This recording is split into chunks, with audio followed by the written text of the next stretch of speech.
ole chỉ bay ule tuna hian thằng sang en sang Yamaha lama ko oma voin chu hei ni som ni pani September tang kan GST thar awangin Lirthei ho tlawm duai maya chungwa chu price thar te le aron 5 te ho te po hi color thar te oma chungwa chu bi chiang ve zoi zoi o ma saberin le kan kal photang tila hian aron 5M kha hei monster edition kha aron om thar le to boka hi color thar ni chi lo ma se production top zuaya ma se hei aron om thar ve le to a chuan ti lama hian hei merchandise strong om boka chuanin he tilai hian aron 5 V4 color thar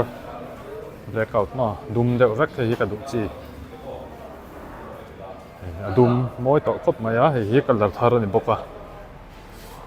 metallic black wa chuan tilama 21.5 te po ai tilai hian oma tilai te po color thar ni hei te po hi chuan dum tilai po dum hi color thar boka ni mo hi MT15 chuan tilai hian aron 5M kha ni ta ama color ang chi deuh ma se inang chi to lo side cover te poi dang lam to chuan hei a head design te po dang lam to chuan apol racing blue hi color thar om bok ma se ron na thleng lo do le kan ti chuanin tilai hian aron 5 version 4 tho color thar an oma hei var le pol deuh lek in Polonia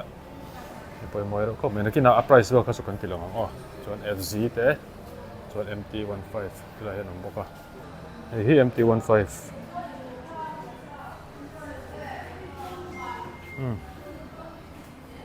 hi aron 5 V4 ho ni ta var te hei chu color thar po khani to che lo var le sen le racing blue le matte black chuan Aerox apo hian color thar om nuala hi Aerox pol thar ti mayang ni ta chuan tilai hian Aerox pol tho oma chuan tilai hian dum te a grey hi rong thar om boka hi moi ro khom mai version S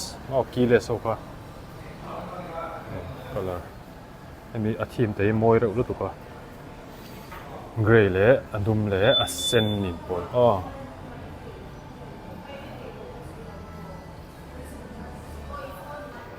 chuan GST atlak niam ta ka khanin hei a price thar ni ta R3 hi ada tel che lowa hei MTO3 te po GST hluya kha chuan noi thum la sing red verin un rot thea tuna hian noi thum sing ruk verin un rot thea chuan hei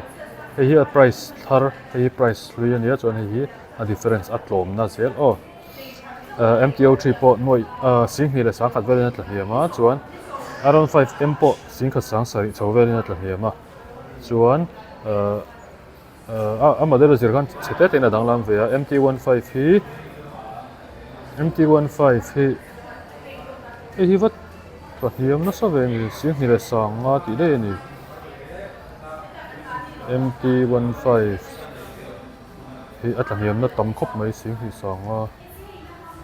chuan hei chang ho sing khat sang ruk ti chaw vel te chuan FZV4 po sing ni sang red vel din atla hiam ani true ve chuan scooter ho po sing khat sang thuma tanga sang ruk zakua velin atla hiama chungwa chu ni deuh nuai hloma a cheng tu chuanin thansang and sons Yamaha ramhlun note a hian akal thei hei ta hian phone number oma du chuna zo chem theya price difference vel ti khan lo en mai ru R3 po hi sing hi le ti vel thon niang atlak niam na ama khanin noi khat le sing engem sa khanin ron tla niam to tuna hian cheng sing hi le ti vel tla niam le to ama lakka ka chuan a niam na tam to khop mai R3 rongot po hi mo GST atlak niam awangin tuna hian price revision nia price pot lom to lom khop mai adu chan chuan apan chur chi yang Lirthei tlawm lai tak ani company dang te po ani vek thawa Yamaha chau lo po tinama hian FC tinama hian in rei te ho te po ma so thì lại xin FG để mà phone number han in lo contact to ni zo chen ni chon loan puna lak thea some pay in down payment claim te in loan in lak thea chon a pung claim te in so kan to khera ngai lo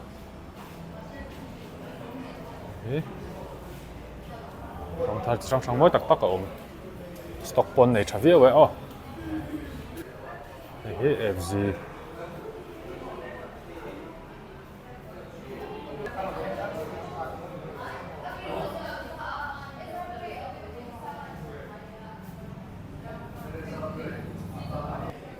Yamaha merchandise original nè mọi hồng cốp mày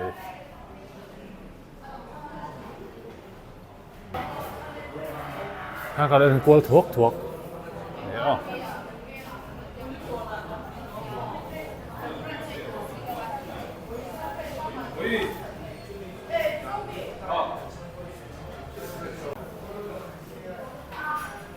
Chuan tila R15 V4M to poi danglam na chu a fork tei ron danglam to ni fork rong hi dum dei to ma ka chen gold color kha ni hi ka lo la mangai lo tlemin ron danglam ve sat ni graphic po chete na danglam ai po hi fork ki dum dei to ma chuan hi tiang rong thin kha ni gold color de wood thin kha tra chuan ram dum to ai po hi gold color khala ni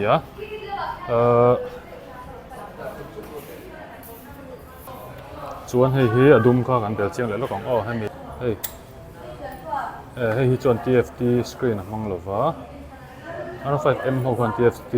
screen ron mang boka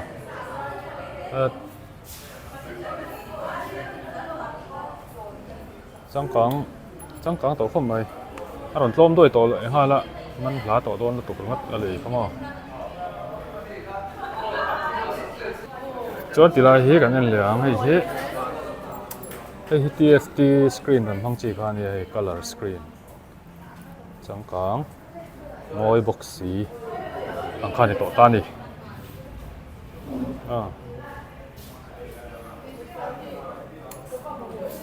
ti kha na poi mo chin chu ka cover kimin ka si a zo sian do nei chuan contact number a te han en lo contact do ni ta hian ta hian an contact number ching ta ken oma hi du chuan in no contact mai don ni so chen du nei chuan hi tuna a price list mek ania kan ni beisian a lei chu char thei cheng sing hi le ti vela tangin scooter han chuan cheng sang ruk chho vel thleng man tlak den na